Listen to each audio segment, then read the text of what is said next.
আসসালামু আলাইকুম দেশবাসী, আপনাদের সাথে একটা কথা শেয়ার করতে চাচ্ছি। আমরা জেদ্দা আজকে একটা প্রোগ্রাম ছিল বাংলাদেশ জেমসু ভাই আসবে। আমরা এমন একটা সিচুয়েশনে পড়ছি যা আমরা কোনো কল্পনাই করিনি।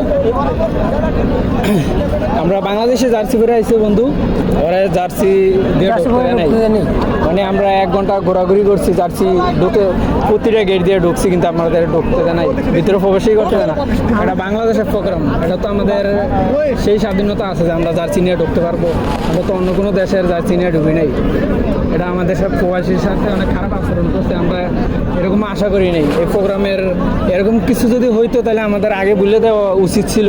লাইভের মাধ্যমে যে কোনো প্রোগ্রামের এক বড় কারোর বলা উচিত ছিল, কিন্তু আমাদের বলে নেই ওই কথা। আমরা অনেক ঘোরাঘুরি করছি, মার্কেট খুঁজছি কেনাকাটির লেগে, তাও পাইনি। এদিকে কোনো মার্কেট নেই, অনেক হয়রান হয়েছি আমরা। ওটা আমার বন্ধু একা না, আরও অনেক মানুষ ছিল, অনেক। কারণ আমাদের বাংলাদেশ আমাদের আবেগ, আমরা বাংলাদেশ জার্সি নিয়ে ঢুকতেই পারি স্বাভাবিক। অবশ্যই এটা আমাদের অধিকার, কিন্তু আমরা পাইনি। কিন্তু এক পরিচিত লোক ছিল বড় ভাই, তার সাথে দেখা হয়ে গেছে হঠাৎ, তার বাসা ছিল এদিকে, এই কারণে আমরা এই গেঞ্জিটা ম্যানেজ করতে পারছি। আরেকটা গেঞ্জি আরেক বড় ভাই ছিল অন্য এলাকার, তার একটা গেঞ্জি দিছে, আর এই বন্ধুর একটা। আর যদি এটা না পাইতাম তাহলে আমাদের এই প্রোগ্রামে ঢোকা হইতো না। আশা করি আপনারা ভিডিওটা শেয়ার করে দিবেন, আর সবাইকে জানিয়ে দিবেন এরকম যেন আর কোনো প্রোগ্রামে না হয়।